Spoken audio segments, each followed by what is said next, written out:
Shalloners, and welcome Beliebers, and welcome Baldies, because that's what Hailey Baldwin's fandom on purpose has decided to call themselves. Not like the Hail Storms or the Hail Yeses or something.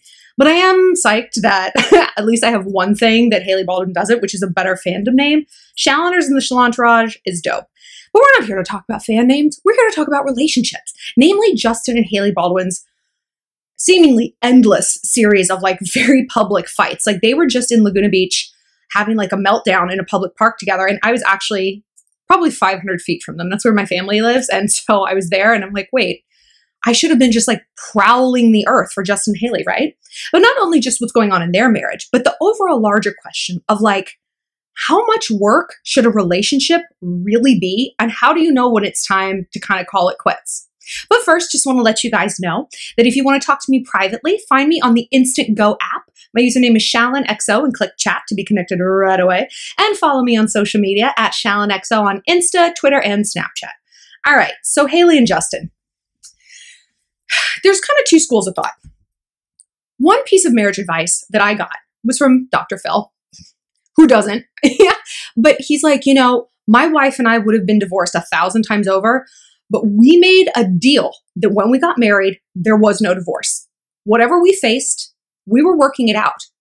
And I was like, you know, that seems like a carte blanche to do whatever you wanted in the relationship.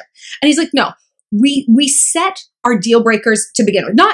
It's not like, no matter, you can hit me and I don't care. You can torture the family dog to death. That's fine. No. He's like, we had a very long list of deal breakers. Addiction, like not trying to get along with the other person's in-laws or something like that. And then like smaller things like, you know, we're never going to spend more than like 2 or 3 weeks apart at a time. And so they had their parameters, they had their boundaries, and they had their consequences. But for everything else, it's like, no, we're in this to win this. When we encounter a problem, we're working it out. And I think that's a really admirable way to approach marriage, you know, because like, yeah, if you kind of always have in the back of your mind, say, well, I'll just leave, then why are you married? You know, why take that extra step to have that legal contract with someone? Like it's you, the government, and your spouse, and Jesus, and whoever else you involve. But more specifically, it's you and the government. Because I just think it's so bizarre that the government has to get involved in your breakup and like grant you a breakup. That's a whole other conversation. But then, you know, I got to thinking about Justin and Hailey. And the thing is with them, like, yes, they're married.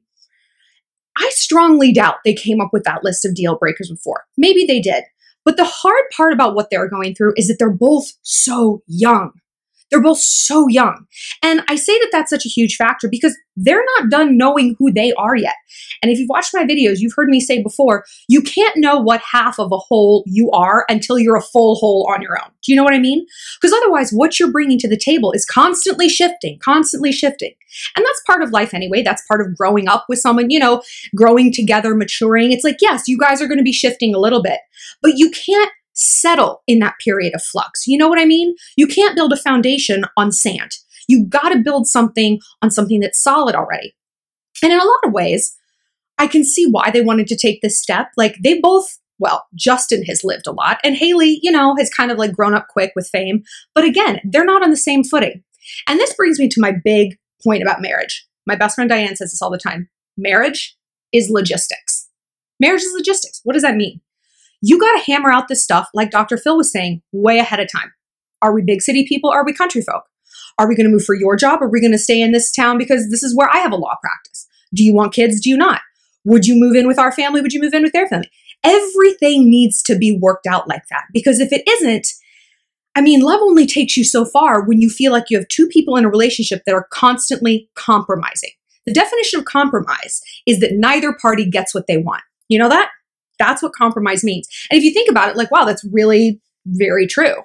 So that kind of constant compromise where it's worse, it's like a Mexican standoff, you know, where you think like they're going to blink and they're going to want kids. And like, no, they're going to blink and they're going to be cool moving back to India and living with my family. And everyone thinks that the other person's going to change their mind and no one ever does because you don't work out those logistical things. And maybe Hailey and Justin didn't either. And it was, how could they? Because again, they're not fully formed themselves. They're not on equal footing in a variety of categories. In terms of fame, Hailey wants to be more famous. She wants to be on the cover of everything. Justin, he's done it. even sexually. Justin slept with 1 billion girls. Billions. Hailey has probably slept with 2 people her entire life, if that. So they're on these massive differentials. And it's really hard to build something when not only the foundation is shifting, because you guys are both experiencing a lot, but when they're just fundamentally on different planes. There's another issue that they're dealing with, which is Justin's depression. He's come out and said, like, I'm dealing with a lot of depression right now, blah, blah, blah. And he's getting help, which is great. That's exactly what you should be doing. But that is a stressor on a marriage, especially a young marriage between young people. Like, being sick is an inherently very selfish thing. Like, when you have the flu, the entire world stops, right? It's like, somebody help me. And the same when you're depressed. Like, you don't have anything to give back. And so Hailey has oriented completely around him. And that's sort of always been the dynamic of their relationship. Like, even like the pull quote on their Vogue interview, which I did a video on, all those weird red flags from their very red flaggy Vogue interview. The pull quote was, she's the stability I always wanted. And what are you to her, my dude? What are you giving to her? Maybe nothing. I can see why this is enticing for Justin, because his entire life he's been giving. People have wanted things from him. Fame, money, flex, all that stuff. And now he's found someone who just wants to give back to him. And so he's just like this dry sponge, just like, it's just like soaking it up. But that's a pretty unhealthy dynamic. And that sucks for Hailey. But I can understand why she's in it. I guarantee that this dynamic between her and Justin is exactly the dynamic between her own parents. Her dad, I forget which Baldwin it even is. There's so many. Why bother to even learn their individual names? Is a drug addict or an alcoholic. Tomato. He's in recovery, but he's been like a lifelong addict. And now he's a born again Christian. Yay. Let me tell you something. The only person worse to be around an addict is an ex-addict who's now sober. They never shut up about it. They're like a crossfitting vegan, and bonus points that he's a born again Christian. Like, everything is about him. And I guarantee Hailey watched her mother orient around her dad's sickness their entire relationship. Even though he's sober now, that's just the opposite end of the same spectrum. That's the opposite extreme. Like I said, people who are sober, they never shut the fuck up about, I'm sober, my sobriety, my journey, blah, blah, blah. And you're like, okay, cool. I just asked if you wanted iced tea or a cocktail. I didn't need the whole song and dance. It's a very selfish thing. And maybe he's a selfish person, maybe not. Maybe he's the most wonderful guy on earth. I really don't care. But again, this dynamic makes sense to her. It's familiar to her. She's repeating these patterns. And her parents have stayed together. So in Hailey's mind, she's not leaving. This is what marriage is. This is one sick person, one healthy, stable person who doesn't get to do a lot of growing, because you don't get to go out and like take a lot of risks when your partner is like non-functioning, right? I mean, that sounds like hell on earth to me. I think they both deserve better. I mean, be in a relationship, but maybe don't get married. You know what I actually always heard is that they got married. They did that courthouse ceremony because she was pregnant and then she had a miscarriage. 75% of women miscarry their first pregnancy. So she's going to go on to have lots of healthy, beautiful babies. But they might have rushed into this without breaking down those Dr. Phil deal breakers and all that. So how can we apply all of this to our lives? Because as much as I love Justin and Hailey, I love myself and my life and my own problems more, and I love your problems more. So I think, I wanted to lead with the marriage thing, because the way you approach a marriage should not be the way you approach a relationship. And I hear so many of you guys like approaching your dating relationships with this like life tenacity thing. It's like, well, we got to make this work and I'm going to dig in and make it work. If there is one thing I know to be true, it's when you're using the phrase make it work, you're already sunk. You are already sunk. Yes, relationships should be work the way like a friendship should be work. I'm making time on Friday. I'm going to be tired after work, but I'm going to go out. We're going to get our sushi. We're going to have a good time. That kind of work. It's not like everything in my life is on hold to fix this relationship, whatever that relationship might be. When I get confused about things, when I can't like get perspective on whether or not something's normal, I apply it to a different situation that isn't romantic. Like I said, you wouldn't tolerate a friendship like that, where it's like everything, all my goals, all my energy, all my time is orienting around this friendship. You'd be like, that's too much work for me. And same with it was work. It's like if work blocked out the sun in your life and you had time for nothing else, you'd be like, this is an unhealthy life balance. So why do we think that it's that way for love? And I know what you guys think, but it's love, and love is supposed to be unconditional. I don't know what kind of asshole came up with that, but it absolutely is not. It absolutely is not. Think about what that is. Because yeah, you're probably thinking, well, essentially that's what Dr. Phil is saying. Like, my love for my wife is unconditional and we're going to work it out. That's his wife. Which brings me to my main point. Your boyfriend is not your husband. You know what the big difference is? 4 carats. A contract with Jesus and the state clerk at New York City. A wedding. Asking your dad's hand. There is a difference, and there needs to be a difference. There needs to be a difference. I don't for a moment, want to give my boyfriend the impression that I'll stay with him no matter what. Fuck, I will. Like, no, if you lie to me, if you cheat on me, if you hit me, or if you just bore me, like if this relationship just becomes a chore and a headache and it's draining me and it's distracting me from my goals and the things I feel like I was put here on the earth to do, which is not to be someone's girlfriend, not to be someone's wife, to be my own whole person, you're out the door, my friend. And that should be the difference between marriage and dating. Once you get into marriage, you should have worked all that out. You know what I mean? You should understand what unconditional means to you. It can be like, I love you even if you're poor. I love you even if you don't end up finishing school. I love you even if your family decides to turn on you. I'm here for you. When you're in pain, the world stops and I listen. It does not mean, however bad this gets, I'm going to stick it out. Not when you're dating. Not when you're dating. Dating should be fun. I mean, yes, there's going to be ups and downs, but yeah, this is what we're here to find out. How much work is too much work? I think, like I said, when you find that it is like just a hemorrhage of energy out of you into this relationship, that is too much. Because you know what? You know what else about the whole make it work phrase? You're the only one saying that, aren't you? He's not saying that, right? Your boyfriend isn't finding me on Instant Go and saying, hey, Chris and I are really trying to make it work. No. If you're saying that, it's because only one of you is trying to make it work. You. He's kind of checked out. He's maybe staying out all night. He's talking to that ex. It's just friends. He's making plans to move across the country for his job and didn't really take your relationship into account. You are the one trying to make it work. And that's why I say you're sunk. Because a relationship has to be 50-50. And when you're using that phrase, it's about 90-10, huh? If that. And this is what's so sneaky and difficult is people will pretend that they're giving 50. They'll go to therapy. I don't know. Just like, I'm not getting anything out of it. Ugh. And that keeps you on the hook. That keeps you feeding into it. Because you're like, he's trying. He's trying. Is he trying as much as you? If not, why? Because he doesn't care if you leave. This is the ugly truth. He's not going to therapy because he doesn't care if you leave. He's not reading that book about love languages because he doesn't give a shit.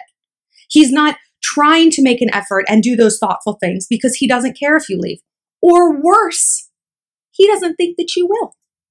He's calling your bluff. What are you going to do? I'm not going to read this.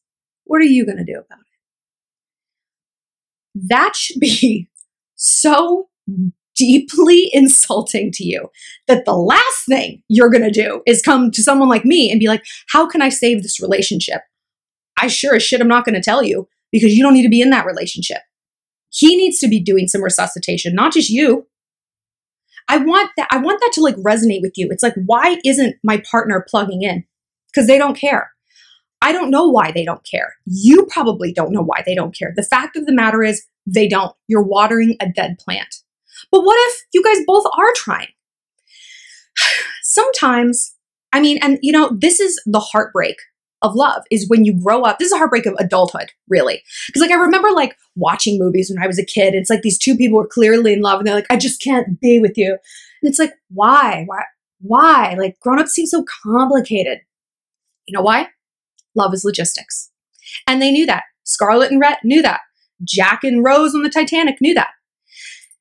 Not sometimes, almost all the time, love is not enough. It is the foundation, but it is not like everything else. Because, like I said, love is logistics. And if you don't have those things worked out, if you're fundamentally butting heads about something, having kids or not having kids, going back to school or saving for a wedding, you're just going to keep butting into each other. So it's really hard when you do love each other and it's just not happening. Like I said, what if you guys really are trying? What if you both do love each other? What if like it's not necessarily like the logistical things of like where we want to take our lives, but it's like somehow it's just, maybe it's run its course. Go on and get out. It's really hard to walk away from someone that you love. I understand that. I was married. I loved my husband deeply. I still love him, but it wasn't working out. And I believe very strongly in strategic retreat. Take a step back, evaluate, and like take a week apart, take 6 weeks apart, take 6 months, and try to realign the whole that you are. And then say, okay, what is his whole? And then what kind of full whole of this relationship do we want to create with our two halves? And is that possible? I want to be a wife and a mom, maybe. Like he doesn't. Okay, these halves don't align. One's a third, one's a fourth. Like it just isn't working. And sometimes you got to release people with love, because a lot of what relationships are is timing, because that's part of logistics, right? He wants to settle down right now. You got a few more years of hoeing in you. He wants to move to Hong Kong for his job. You're kind of building your pet store business here in Dayton, Ohio. These are logistics and timing. And so if you can learn to take a step back before you guys just like shred each other trying to make it work, and one person's going really resentful and one person's getting really sick of being nagged at, you have a chance of getting back together. I think Justin and Hailey, I feel so sorry for them, because like there's so many eyes on them with the press, and everyone's kind of, I mean, I'm rooting for them. I love them both. I think that they're both like really cute, good people. And Justin has just been dealt, I mean, obviously he's had a wonderful life, but I mean, he had some really shitty parenting. He did. Like his parents basically abandoned him and sold, I don't know. His mom sold her parental rights to Scooter when he was like 16. Scooter's like, do you want to do this? He's going to make a lot of money. She's like, I don't want to be responsible for him anymore. If he gets arrested, I don't want to be the person that my son calls. Think about what that'll do to you. That'll mess you up. So like, they've got a lot. And I feel like people are rooting against them, you know, as people often root against celebrity couples, which is really sad.